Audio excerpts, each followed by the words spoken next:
up, motherfuckers? Welcome back to Pics or It Didn't Happen. It's been, what, 2 months? It's been something. I hope absence makes the heart grow fonder because we And- missed you fucking people too. Yeah, I hope you guys are still going to rock with us. We had things we had to take care of on a personal level, but we're back and we've got some stories to share. So before we get into the story, I want to say our guest today is the king of dark energy, his motherfucking self, S.O.N. This is you have become a personal friend of mine, and I fucking appreciate that. I just wanted to say that. I love you, big guy. That ain't no thing.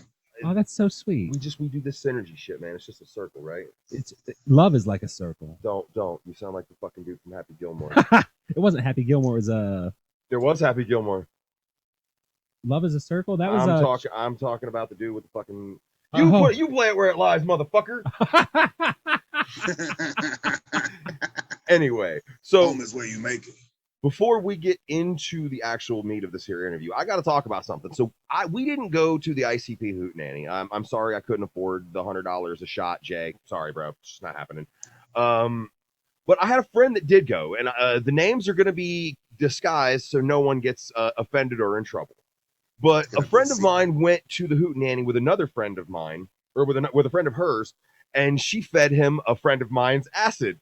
And this man's brain turned to mush. He went nonverbal and evidently masturbated in public with his pants down for a solid 4 hours.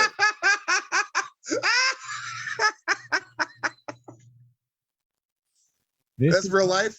That really happened? This is real life. This really happened. Man, on some real shit, it was like, I think the gathering, it was the 10th annual. There was a dude, like, where the bomb house was. Mm-hmm. There's a dude just sitting. This was like the last day, dude. He was just sitting in a lawn chair out there, just beating his meat. Fucking had no idea where he was. I was like fucking 15. I was like, what the fuck is going on? I got to be honest, man. No matter how many drugs I've ever been on, the idea of public masturbation has never been the thing. Nah, this seems like a terrible plan, and this is why we aren't allowed to go anywhere ever. And I just want to add, I want to add something else. I don't know anybody else out there who's done like marathon jack sessions, but if this guy was a dry guy, when did blisters and or chafing come into play? And how hard did he have to just say fuck it and keep going? Because like it's been documented, this man didn't stop. You have a lot of questions. He was in the 7th dimension, bro. You can't feel blisters in the 7th dimension. Feel that tomorrow. He's going at it, bro. Okay, so with that finally being said, I will just put it out there. We always know that you can't take juggalos fucking anywhere. And kids, if you can't handle your drugs, don't do them.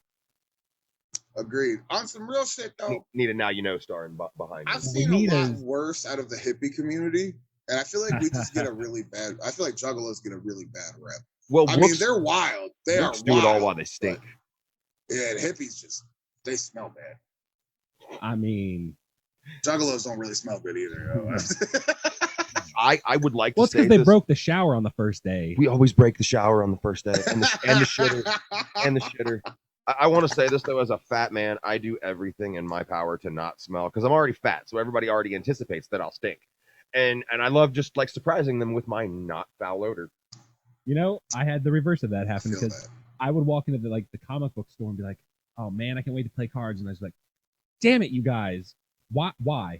I know why. Because I don't know. Because some people say they don't like water, but this is the best segue ever. Like I said, we are joined by S.O.N. You want to say what's up properly, homie? What's up, y'all? This is S.O.N. I appreciate you guys for having me on Pics or It Didn't Happen, for real. I appreciate you saying that. King of Dark Energy himself, son. What's poppin'? So we're here to talk about a lot of things, but the first thing we want to talk about is Grant Us Eyes. Run it. When is the drop again? Just so they can know. July 23rd. July 23rd. If you ain't done it yet, go ahead and pick your pre-orders up at legionrealm.bigcartel.com. It is some dope ass pre-orders, y'all. I have reviewed a few of them. I am making my mind up as we speak as what I will be purchasing, but I will be purchasing something. And we're gonna put some links in the thing with the box. You always say that, and you point at the bottom, and then you never put anything in the bottom. I don't know how to do the poppy up things, but I'll put the. You say we're gonna fix it in post, and you never fix it in post. Well, you know what? I'll put it in the description. I just have to type it in. So, this is a big project for you. This is I don't want to throw out a word that it gets used, but this is a bit of a rebranding for you. And I just, what is this like trying to re-expose yourself to the scene and as a whole? Honestly, man, it was overdue for one. I've been doing shit in this scene since I was like 15 years old. You know what I mean? And to put like I had put some mixtapes together for my local community when I was a kid and shit. But like to finally be able to see my vision and execute it and then deliver it properly to you guys it's been beautiful, man. The coolest shit to me out of this whole shit too, and I'll ramble, so stop me if I do. But the coolest shit to me is like building the hype, not the record even being out, and seeing it do well. Meaning people just have faith in it. You know what I mean? Like that shit is beautiful to me. Beautiful. But as Grand as Size is a debut album, man, I couldn't be more proud of it as of right now. That's facts. I mean, that's a good thing. It sounds like you have finally turned that corner that most artists do, and you've decided that to make music for yourself as opposed to what you think people want to hear. 100, yes. Dude, I grew up on the wicked shit. You know what I mean? And last time I was on here, it wasn't like I was on here as a full interview, but the last time I was on here, I talked about this. There's a big difference between like horrorcore, stabby, fucking like just gore, shock value shit, and a piece of articulate wicked shit, and you can tell the difference. I like to compare the two. I say it's you've got your Eli Roth torture porn versus Alfred Hitchcock. Exactly. That's perfect. And so, since we've been sort of talking about and going around sort of all these topics, um, right now, I think we all can agree that there is something going on. Things are sort of brewing, and I think that there's a lot of motherfuckers who are saying I'm just going to do it. Well, people are. I think there's people starting understanding that you can't just live in the past and just rehash what's already been done by everybody else around you. No. And it's not about, you're not going to just go sign to this label. You're not going to magically get rich. It's a scene that needs to be, I guess, nurtured and rebuilt. You need to water the garden. It can't just be the big two, the big three, whatever. You have acts like the artists on She. You have Triflife. You have these people that are just, like I said, just fucking doing it. You know. And what I want to ask of you is, when you're doing this stuff, how do you define success as an artist? Because it seems like everybody sort of wants to judge everybody else, but they can never tell you what it is that they base success on. So as an artist, what do you think quantifies success? That's a good question. Honestly. So I like to look at myself as more of an artist than a rapper. You know what I mean? Because conveying the message is everything to me. You know what I'm saying? Like when you look at a piece of art, some people look at it like, oh, it's fucking weird. And some people are like, oh, I get it. You know what I mean? Mm-hmm. So success to me would be for this art to touch as many lives as it possibly can. Cause like I'm not too big to admit certain things. Like Insane Clown Posse affected my life probably more than anything else did. In the sense of like, I feel like most of us can agree with that statement. Yeah, like if it wasn't for that music or that artwork, I wouldn't be the person I am right now. You know what I mean? And Absolutely. I would love to be that for someone else. You know what I mean? That's why like Grand Size is actually the beginning of a 3-part series called the Dead Man's Knowledge series. There's nice. A giant theme of growth and insight. You know what I'm saying? Now, listen, the cool thing about Grand Size too, so there's a few people that have access to the full album right now, and I wanted to get a couple reviews before I put it out. And everyone has come back with a different interpretation of what the story is. And I mean, So that's ultimately what you're trying to do, is make art that is, that appeals to everyone in that sense, as far as like what your story is. Well, I think it leaves it open enough that it can be interpreted by each person individually, but still enough there that it's gonna impact. It's not just, oh, I get it. There's actually that connection. Yeah, that meat that brings everything together. if I can create a piece of art that I have something in mind, but when you listen to it, it personally connects to something in your life, then I'm doing my job correctly. And that, in my opinion, is successful. Fuck yeah, that's a great answer. Absolutely. 100. I don't expect to get rich off of this, man. Like, I'm gonna keep going, and I want to do this as my full-time job. You know what I'm saying? No question. I heard a quote over the weekend, or over the couple weeks ago at the show we did, and it came from a wise man, Mr. Mad Max himself. He said, "There isn't a lot of money in this scene, so any of us who are involved in this and are deeply involved in this, we do this out of fucking love." True. Yeah, That's and very true. I mean, if you're not doing, you can see it. You can see somebody who's trying to culture vulture and somebody who just doesn't have the love in this. You can see it a mile away. Oh yeah, I can smell it, bro. It's, I think that's where a big part. People get me confused. A lot of people think I'm a dickhead, but if I see shit like that, man, I don't vibe with it. I'm not gonna act like I fucking do. This is something I really love. You know what I mean? And a big mission for me as well. Part of the success, I guess. Sorry for moving the camera so much. Man. Is bringing in people that didn't have an idea about it that do have a place here. You know what I'm saying? Bro, there's still people out there, even kids, that don't feel like they have a place where they're trying to fit in at. You know what I'm saying? This shit is for a lot more folks. It just needs to get out there, and it needs to be said properly too within the artwork. And that's just a big goal of mine. So what do you think you've done differently on this project compared to others, as far as like your writing, your recording, the whole thing? Like, I'm sure if you're trying to change what you consider your art, then I'm sure it had to change all the way down to the bare basics. So I feel like this entire process that we can call Granite Size has been an evolution for me. I've been talking about making this record for years, like years. I get like Facebook memories talking about, y'all ain't ready for Granite Size. And I look back on it now and I laugh, you know what I mean? But the difference is everything, to be honest. My vision, the vision wasn't clear, you know what I'm saying? So once I got it, I would get a beat.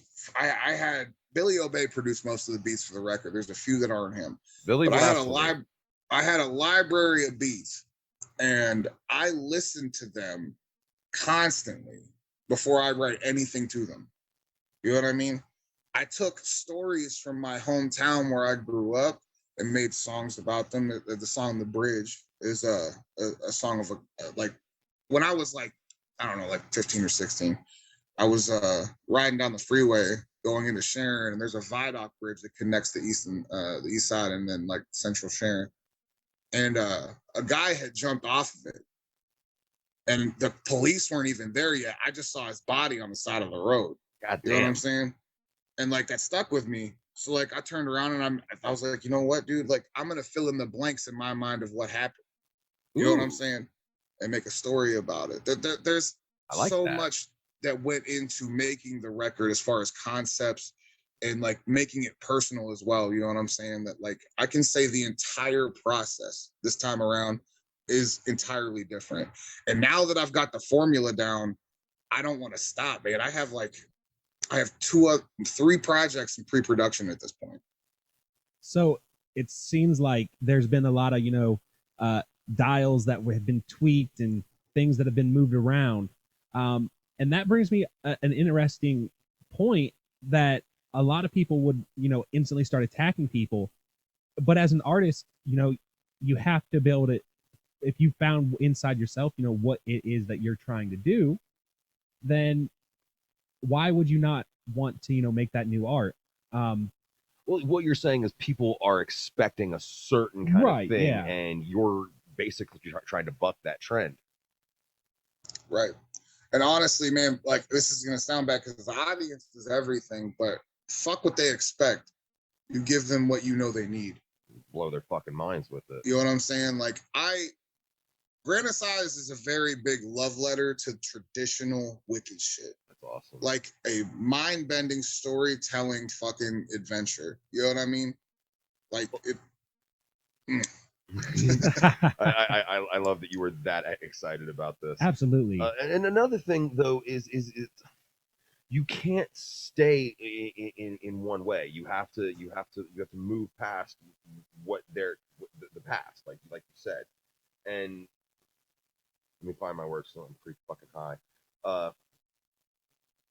It's not fair for you to have to stay one way because that's what someone expects from you. And I don't understand why fans feel like if someone detours from what they expect, then it's not going to be as good. Right. And I think I've learned a lot because I've been actually digging into music myself. Hold on, no, I just got it. You can't. This is an art that never stops. If you feel like you are as good as you can get, then you are fucking up. Because there is always something you can do more. There's always a way you can tighten up your craft. Nobody has the right numbers right out the gate. I guarantee it. Oh, never. And like I was saying, which as I've been looking into learning about music history and things, because I'm not a musical person, but I've started doing a lot of for it though. Yeah, and I've been listening to a lot of biographies and podcasts and things like that about music specifically, and it's funny seeing that the underground is so much more than just horrorcore. No, there's an underground for almost every scene. Yeah, for any genre, and it comes from the people that want to build it, the people that care for it and put the time into it. And these artists, some of them I was listening to, like they would talk about these artists, how their music would every album would change, and it would people would just be like, well, this doesn't sound like anything they've done. I don't know about this, and it seemed to cause the more fair weather fans, I guess, to sort of not pick up that their music or whatever. But I guess that's a line as an artist you have to walk. Well, it's nobody's allowed to be experimental. Nobody's allowed to take chances, and that's just ludicrous. And honestly, the only thing that makes artists nervous to do that is money, and that shouldn't be. Honestly, in my opinion, that shouldn't even be a fucking concern when you're making something. If you're trying to convey the message, like I said, then it needs to be said. You know what I mean? That piece of art is that piece of art. And if the artist listens to it and it's right, then it needs to be out there. You know what I mean? That's just my opinion, though. Like, it's sad to see money dictate people's decisions when it comes to creation. You know what I mean? Absolutely. Like, I don't agree with a lot of what I see because I see a lot of cash grabs. I see a lot of shit like that. Like, yeah. Merchandising is one thing. I don't mind that. You know what I mean? Motherfuckers gonna buy your merch. That's awesome. You know what I mean? Like motherfuckers want to see you continue to make your art, and that's but most people. But when people are afraid to, when they're afraid to go outside of the box that they build, because they're afraid they won't make that pop and make them more money, then like you're never gonna grow. You'll never be more than what you are right now. Absolutely. Yeah. I learned in my life, man, like I've been through a lot of shit, and I learned that you only learn and grow when you're uncomfortable. That's a big part dope. of my music actually is to make you uncomfortable.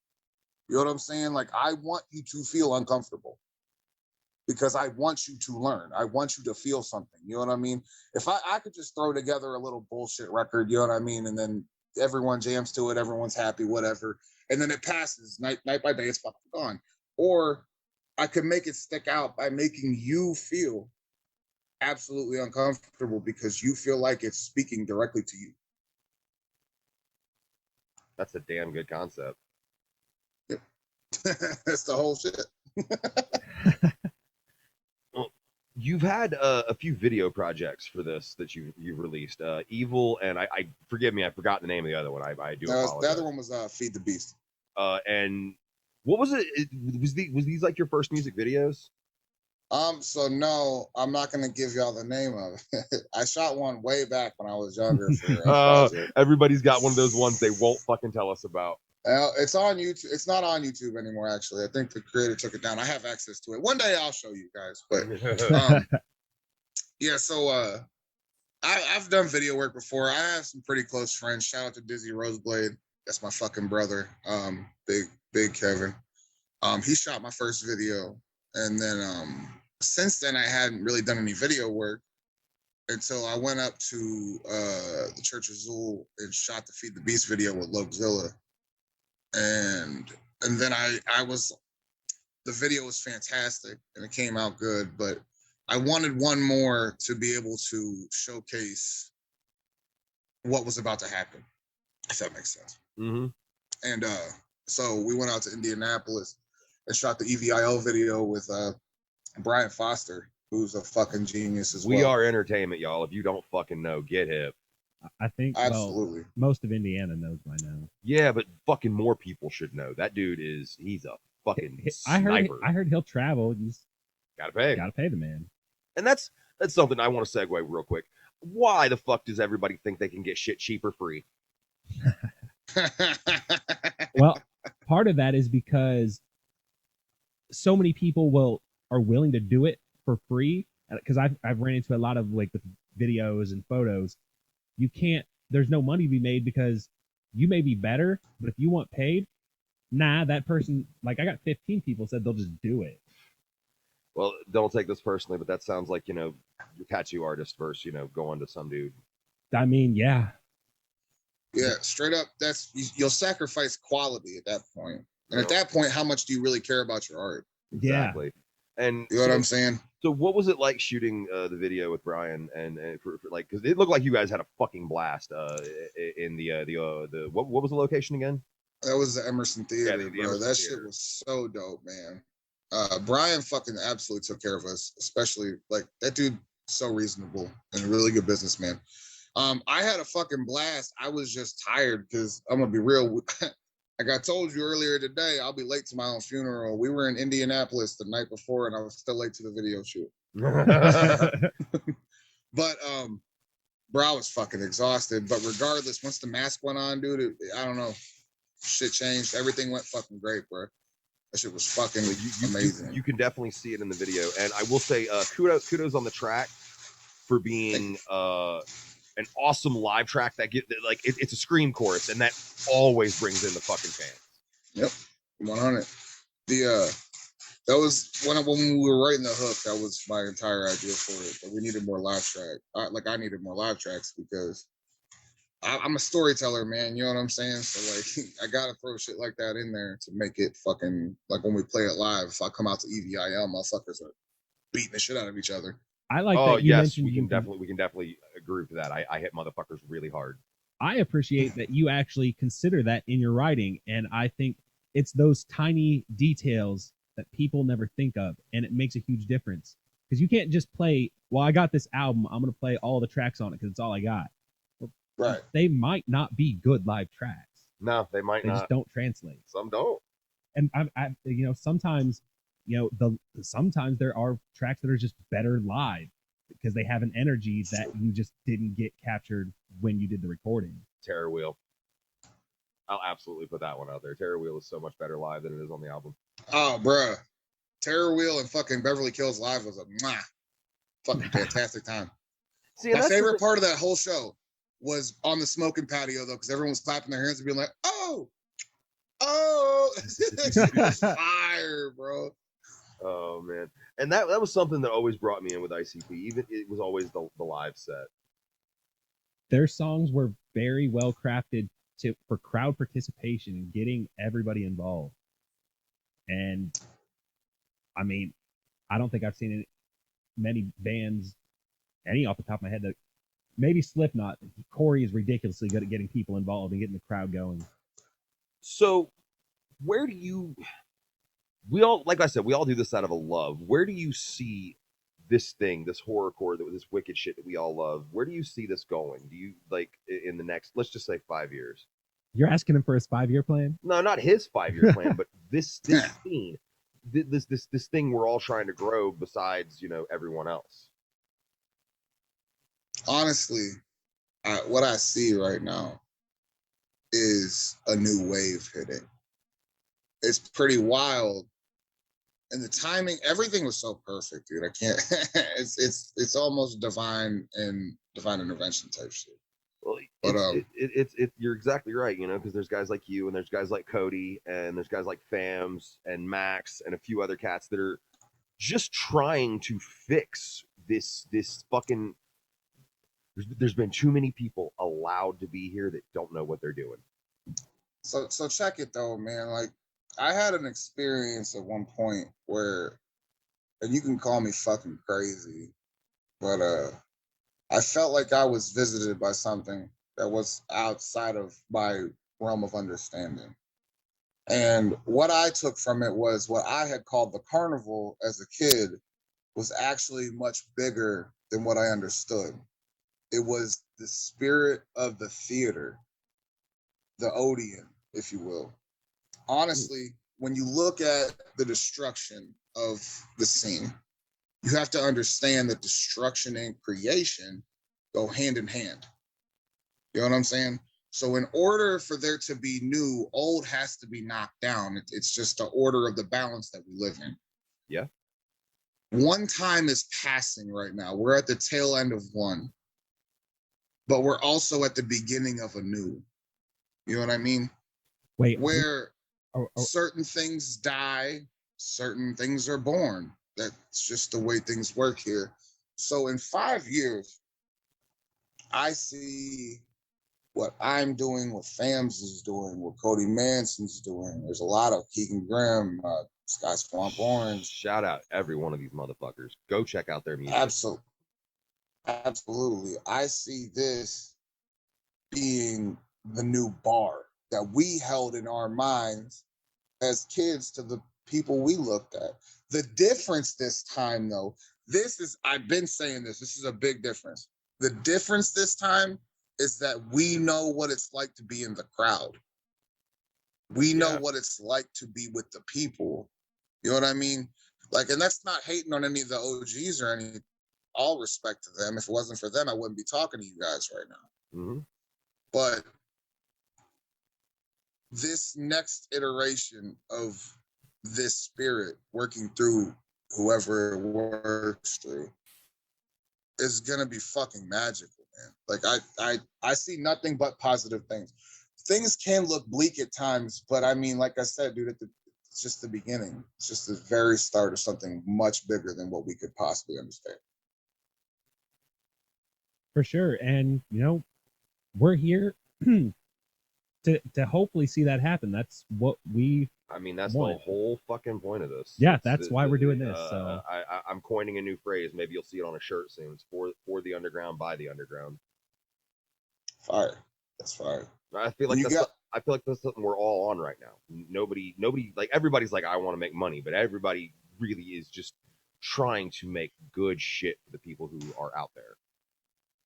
Bro, you gotta sacrifice when you're trying to do this shit, man. This is I had a talk a while ago with a good friend of mine, and I was trying to explain to him the slavery that is being an artist. You know what I mean? Let's look at H.P. Lovecraft. Wrote some of the best books I've ever, like, fiction wise, that make you think. You know what I mean? Like, the art is amazing. And for where he was and is located in his life, regardless, that dude was fucked up in his head. I know he had a lot of views that are fucking wild, but regardless, sign of the times. He died hungry. Mm-hmm. And now you can buy a Cthulhu plushie at Hot Topic. A pink one. That's it. Bro, like there's no guarantee that you will see anything off of your art. But yeah, and you know, that's a lot of bands.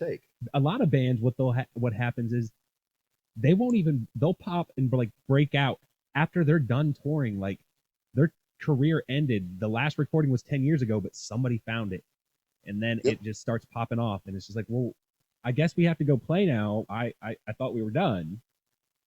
Well, and another thing that you bring to this that some artists don't, is like you said, a real theatricality to this. I know that you said there's a lot more you want to show us, but just from the what I've already seen, I'm really anticipating the next time I get to see you live.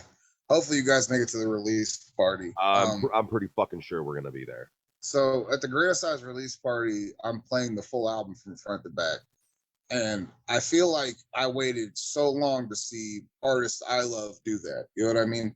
The one thing that was missing from a lot of those shows, though, was a full theatrical performance to walk you through the journey that is that record. You know what I mean? So I've been working my ass off to make sure that when you come to the Greater Size release party and you see the set, it's a full walkthrough of what's going on. And even after you see that, it's still up for interpretation. It's not straightforward. But theatrically, I'm just going to continue to step the game up. You know what I mean? The more support that comes in, the more I'm able to do. And right now, real quick, I would like to say thank you to everyone who has pre-ordered, because that shit was way bigger than I anticipated. And because of that, I'm going to be able to fully execute everything that I saw in my mind for the release party. And then after that, it's nothing but up. I want to keep nothing but major theatrics after August 7th. Will we be seeing any tours, or are we still playing it safe and kind of sticking around home? So, all right, check it. There's talks of a Grand Size tour right now, but I don't want to say too much about it other than it's very possible that it's happening. Other than that, though, I don't want to focus on touring too much, and I'm going to explain why. I think that if I were to put together a few major events throughout the year, right, and put all of my focus into these shows, theme the venue out. Each show has a theme and a fucking like a story almost. When you go in, you feel like you are a part of that. Not only now are the theatrics on stage throughout the whole venue in the night, characters throughout the whole, you know what I mean? Like, so like, I think I'm really going to focus on doing a bunch of one-off shows with good lineups and shit you haven't seen before, especially in this scene. You know, I think that seems like it seems the more logical way to do things. With everything that, you know, we're coming out of and the way things seem to be sort of working right now, it seems like one-off shows and highly themed seems the way to go. And it sounds like we got a lot of artists that are making the change over to that and implementing those kinds of things into what they're doing. And I'm excited to see what all you guys can collaborate on and make happen. 100, man. Look, fucking, this is the best way I can put it, especially to y'all, because I know y'all understand. So, like, if you're, let's say you're going to see ICP, right? You could go to a tour stop that's 30 minutes away, okay? You're going to get the same show as everybody else, or you have a chance to drive 3 hours away and get one of them special one-off shows they were doing. Which one are you going to pick? You're going to pick the 3-hour one. Absolutely. You know what I'm saying? You want to see something special. I feel like if you, especially like right now, I'm in very early stages of S.O.N developing. You know what I'm saying?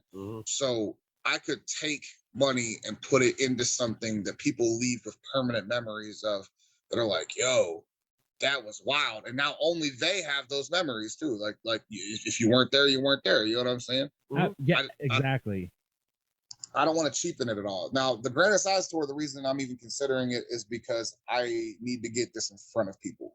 Absolutely. You know what I'm saying? There's definitely still, I can see where there's still use for the a full tour, especially like on an album drop. At the very least, you know, a few dates. You don't have to play fucking, you know, a Tech 9 marathon 50 shows in a fucking 3-month summer, but I'm playing the at that point, like if Tech was doing that for money grabs, you know what I'm saying? Like yeah. But I mean, and I don't. I love Tech, but let's be honest, everything he does is for a fucking money grab. Well, I mean, we can get into that whole situation, but you know, these are people I'm never going to interview. So what do I give a shit? There's a certain mindset at the top that it's all about your fans being ATMs. Yeah. I mean, and you can see it in the merch drops. You Yeah, can I see mean- it in the ticket pricings, and I'm not calling names or throwing shade or hate at anybody because everybody fucking does it. I mean, that was definitely a picked up tactic from somebody who was very, very masterful at the merch game. You know what though? I'm gonna say this. I've seen the drops recently. You know what I goddamn miss? I miss Hatchet Gear. What? I miss Hatchet Gear. They were terrible, but Oh I'll take yeah, it. that shit was Give it fire. back. I miss the website. Fuck it. I'll be nostalgic. I'll go ahead and be that guy for a second. I miss every fucking thing about the old fucking website. There. I remember the first time I ever went to the website, and the whole homepage area was like the carnival grounds, and you had to like sit there and figure out where the hell everything was. It's like, this is cool. However, where is everything? Yeah, I remember that too. Good So times. I wanted to talk about the actual Cody Manson tour that we with the show we actually just hosted. I wanted to talk about that for a second. I want to say thank you for being involved in the breaking of Nasty. Of course. Of course. It was like a pinball machine, dude. Like, you know, when the ball's like ding ding ding, you know what I'm saying? Like, And that Nasty last was the one, pinball, yeah. poor kid. Or fucking Poor, kid. He needs poor to like eat his potatoes and get bigger if he's gonna keep hanging out with you guys. Kids are man. Them little dudes are crazy. They will mosh until they are hamburgered. Bro, you think that's nuts? My girl in Cleveland was fucking grown men up. Like in the pit, I was surprised as fuck. She handed me her backpack and just started going at it. She's like 5 foot nothing. I was like, hell yeah, dude. Run that shit. That's Love it. Those are the Love dangerous it. ones. I don't even see them coming because I'm just like, wait, what? You don't Done. mosh anyway because you're the camera guy. Yeah, well, yeah. But before that, pre that, it was just like all the little ones that take out your freaking like hips and legs. Like, what the hell? Where did you come from? So yeah, that was really cool that shit you did for us, and it gave, like I said, it gave me a taste of the direction you were heading with the little ceremony you did at the end and everything. I wish there could have been a few more people, but hey, you know what? All in all, it was a dope ass night with dope ass homies. Agreed. Absolutely, man. I appreciate you guys for that too. The sound guy can go fuck himself, though. Oh yeah, no, that dude was on bullshit the whole Dude, fucking night. bullshit. Yeah. And I also want to give you more props. You saved the night for a few artists. I won't say names, but your laptop was the MVP of the evening. Yes, sir. Now, Listen, it's all in the love of it, but well, yeah, That's it's like all. you said, there was a certain number of people there, and in 20 years, when, oh yeah, man, I was there. We're like, no, you weren't. No, you there was fucking only weren't. this many There people were here. 15 people, motherfucker. I counted. I know you wasn't there. Oh, but you know, it was cool to finally see that side of things too. I will say that. Yeah. I didn't understand I was going to be a full-on hall monitor, but hey, it is what it is. Yeah, it turns out You were a great hall monitor. you have to like shepherd these people like, hey, nope, don't. On stage, where are you going? Why are you go? No, you're on in like 2 minutes. What are you doing? Hell yeah. That was dope, and it's always great to see Cody. He doesn't have a bad set. That man is pure energy. That man, Dude, rolled Cody's evolution has been beautiful. Yes, it has. And if you'd like to hear Absolutely. about that evolution, you can go back and listen to our Cody Manson interview. Yeah. Check it out on Absolutely. YouTube, fuckers. At Pics, it didn't happen.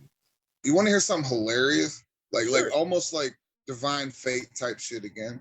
So right at the end, Cody was feeling pretty discouraged in the whole music thing, and I was starting to get hungry again. And how me and this cat even brushed shoulders. I mean, we had been brushing shoulders since I was a kid, though. When he was in THC, I was doing shows with Peabody's, and like we were fucking children then. But we Peabody's didn't really legendary. I miss that venue. me too, like so much. That was a second home to me. Me and Cody were the only openers for the ICP Wicked Weekends tour in Kent, Ohio, at the Outpost. And Luke Franklin was also there too. Shout out, And Luke. now it's like a year and some change later, almost 2 years later. everyone's starting to get on top. You know what I mean? Like this whole thing, and everyone's working together. It was just really strange, man. Well, and you just said it. Everyone's trying to work together as opposed to everyone is. Nobody's really got competition if you got colleagues, right? Exactly. Exactly. I get really happy when I see everyone making it, dude. Like as far as like making it wise, like if motherfuckers feel successful. You know what I'm saying? Like, Hey man, if you pay one bill off of a piece of your art or your, you know what I mean, you're doing it right. absolutely, 100%. At the end of the day, man, I think the reason everyone can work together nowadays as well is we're all on the same fucking page as far as let's give the audience a quality thing that they can fuck with, quality merchandise that they can rep, and something they can actually get behind. That's not a fucking lie. You know what I'm saying? Like Mm-hmm. this, like I'll be up front, and there's a reason I don't come on here and I don't start acting crazy and shit, dude. I want to be up front with what the fuck I see. And it seems to be that everyone that's doing well right now is on the same fucking page. You know what I mean? Mm-hmm. It's time for a change. And if no one was going to usher it in, then we're gonna fucking do it. It's like, okay, so the door frame's not big enough. Let's go through the fucking wall. Yep. If you tell Straight up. if you've made the rules that only certain few people are allowed to not only be in this scene but succeed, fuck that. I thrive on you telling me I can't. It's one of my favorite things to hear. You know what I'm happy is dying off to? I'm just gonna say it. I'm gonna piss some people off. But motherfuckers that would just buy their career and then act like people were really fucking with them. Yep. That shit is dying off very fast. And that's Well, because there's so much raw talent right now. not to mention real fans can smell shit a mile away. Oh, 100 fucking percent. It's like, oh, you got a really good slot on this fucking big fucking show. It must be, and you don't have really anybody fucking with you. You must be paying for that. You know what I'm saying? Like that that dying makes me happy. Well, it really does. You can see it instantly. You can see them, they're in deep water and they don't know what to do. And Right. to translate for you regular internet people, it's like you guys that buy your Instagram followers. They How don't do how anything. vapid and empty is your existence that that's what you do? Please let us know what that feels like down there in the comments, you guys. Because I've never bought because that's whack as hell. No, I've never done that. Never. Dog. At that point, you're not operating as an artist or somebody that loves what they do. You're operating as somebody who only cares what people think of them. Yeah. You want to operate on a level of like, oh, I want to look successful. Motherfucker, you only want to look successful because you're too lazy to take the steps to actually do something about it. You know what I'm saying? Little did you know I don't that mean they to go rented that off like chain. that, but No, it's okay. Say what you say. We have no filters. Nobody really watches this, so we say what the fuck we want. Yeah. that'll change in time, bro. You guys work really hard, man. Well, thank you. I appreciate that. Like I said, this feels great to be coming back, and the fact that you were willing to be our return interview is just made me want to jump into this fucking shed even more. Yeah. I will come onto this show whenever you guys want me to. That is so badass. Straight up. I'll tell you something else. You as an artist, and I hate to do this, but I'll say it because I always do. You understand being a horrorcore / wicked shit artist and kind of the understanding of pro wrestling. You understand, pardon the term, you understand your gimmick. You know what it is you're trying to give the people 100%. Well, at the end of the day, any face you see me don is a different variation of my fractured mind state. You know what I'm saying? Mm-hmm. So it's kind of like when you look at Mick Foley, man. Like Mankind was a piece of him. Fucking Dude Love was a piece of him, dude. Like, you know what I mean? Like, people don't take that into consideration though. And then they're like I said, I could come on here and been all gimmicky and shit, but I'm the drifter, man. I'm this is S.O.N, Logan Mondi, whatever you want to say. There's a time and place for everything, and if you do it well, then it'll make sense. You know what I'm saying? I swear it's one of the two, bro. Like motherfuckers are either way too over the top, or they don't understand what the fuck they're doing at all. Yeah, there is that happy fucking medium where you have to be able to like. I always loved. I remember fucking when the last time I seen Super Famous, they were doing an interview, and you could tell that Whipstick was just being Whipstick. That wasn't a character. No, that's really him. That's Yeah. really. I know him personally. That is really him. Yeah, they're always wild. Like you can tell that's how they act. Like it's because it's if it was an act, you're gonna slip. People are gonna know it's fake at some point. You can't keep that up. Not anymore. That's why kayfabe worked wonderfully in the '80s, but you can't do that now. Okay, kayfabe.